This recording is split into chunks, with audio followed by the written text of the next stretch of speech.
Kothari education commission or Indian education commission 1964 వాళ్ళ రిపోర్ట్లో వాళ్ళు ఒక స్టేట్మెంట్ ఇవ్వడం జరిగింది.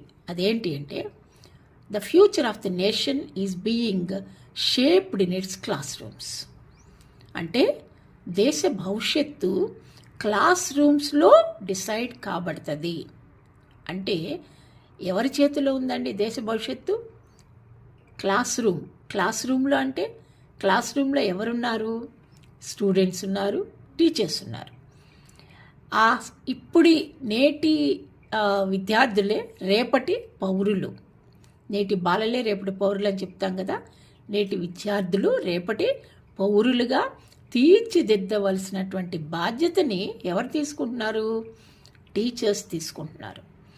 ఇంత గొప్ప రెస్పాన్సిబిలిటీ మనకి ఇవ్వడం అనేది జరిగింది. ఒక ఉపాధ్యాయుని మీద ఎంత పెద్ద బాధ్యత పెట్టడం జరిగింది. కాబట్టి మనము ఆ బాధ్యతని ఎలా నిర్వర్తించాలి? ఆ కమిట్మెంట్, డెడికేషన్తో మనం ఆ రెస్పాన్సిబిలిటీ టేకప్ చేసినప్పుడు మాత్రమే మన వృత్తికి మనం న్యాయం చేసిన వాళ్ళము అవుతాము.